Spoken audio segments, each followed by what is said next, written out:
Salut tout le monde, c'est Nathan ici. Dans cette vidéo, j'aimerais vous parler de la décision récente qui a été prise par la Cour suprême des États-Unis. C'est la décision qui a abrogé, qui a annulé Roe contre Wade.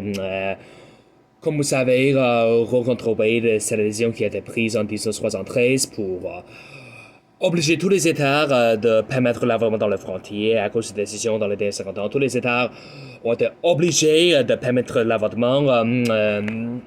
Mais après la décision récente, les États auront à nouveau le droit de créer leur propre loi sur l'avortement. Il y a certains États comme le Texas qui vont l'interdire. Il y en a d'autres comme la Californie et l'État de New York, mon État, où l'avortement va continuer de rester légal, reste légal jusqu'à la 24e semaine de grossesse.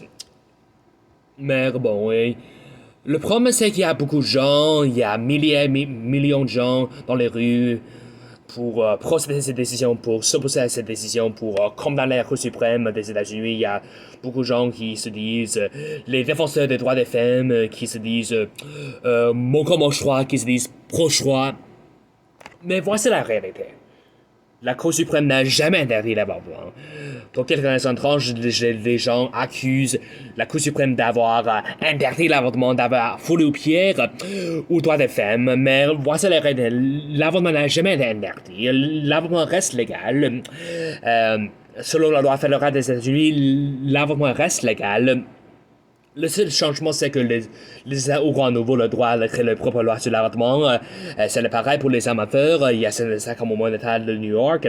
L'État de New York qui interdise la possession des armes d'assaut, par exemple la 15 des Kalachnikov. Il y en a d'autres qui interdisent le cannabis. C'est pareil pour l'avortement. Il y a certains États comme le Texas qui vont l'interdire. Il y en a d'autres comme l'État de New York où l'avortement reste légal. Et donc, il n'y a pas de raison d'être fâché. La Cour suprême n'a jamais interdit l'avortement. La Cour suprême n'a jamais arrêté de reconnaître le droit d'avoir un avortement. Et numéro 2, l'avortement n'a jamais été mentionné par la Constitution. En 1973, la Cour suprême des États-Unis a créé un droit qui n'a jamais existé dans la Constitution. Dont la Constitution n'a jamais parlé. La Constitution américaine n'a jamais parlé du droit d'avoir un avortement, de se faire avorter.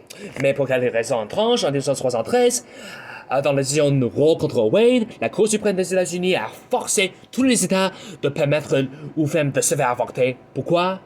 C'est parce que la Constitution l'a mentionné. Mais non, la Constitution n'a jamais mentionné le droit d'avoir un avortement. Et pour cette raison, Roe contre Wade était un abus de pouvoir par la Cour suprême. Et numéro 3, pour les gens qui se disent pro-choix, mon corps, mon choix. Bon, vous avez déjà un choix. On vous a déjà donné un choix. L'abstinence. Si vous n'avez pas envie de tomber enceinte, si vous n'avez pas envie de devenir parent, si vous n'êtes pas prêt à devenir parent, voici la seule solution. L'abstinence. Vous avez déjà un choix. Vous avez déjà le choix. Vous avez le choix de ne pas faire l'amour. Vous avez le choix de ne pas avoir de la relation sexuelle. Qu'est-ce que vous énerve? Qu'est-ce qui vous met en colère? Voici ma question pour vous. En tant que chrétien, je suis très, très content. Pour moi, c'est des causes de célébration. Oui, la Bible interdit l'avortement. Oui, la Bible a mentionné dans plusieurs passages que l'avortement, c'est le meurtre, que la vie commence à la conception. Pour moi, c'est des causes de célébration, mais c'est pas tout. Le problème, c'est qu'il y a d'innombrables personnes qui ont des réactions stupides, qui ont des réactions ridicules, qui ont des réactions qui font aucun sens. Pourquoi? La Cour suprême n'a pas interdit l'avortement. L'avortement va continuer de rester légal dans la plupart des États aux États-Unis. Si vous n'avez pas envie de devenir parent, si vous n'avez pas envie d'avoir des enfants, si vous n'êtes pas prêt pour des enfants, voici la solution, l'abstinence. Le problème, c'est que les gens qui se disent pro-choix sont égoïstes, sont immatures. C'est un manque de maturité. C'est un manque de sagesse. C'est un refus de prendre la responsabilité pour cette action.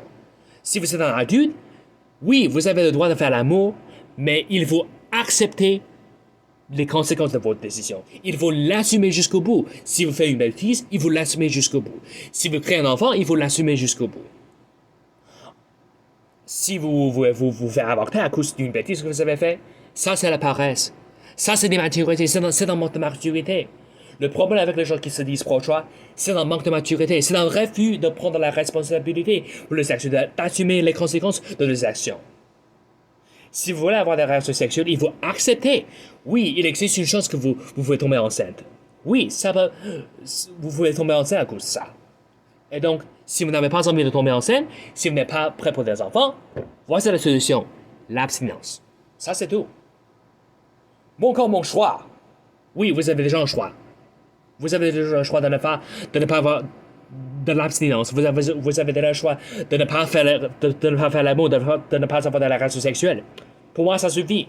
Vous avez déjà le choix. Personne ne vous empêche de faire ce que vous voulez faire avec votre corps. Votre choix. Bon. L'abstinence. L'abstinence est un choix aussi.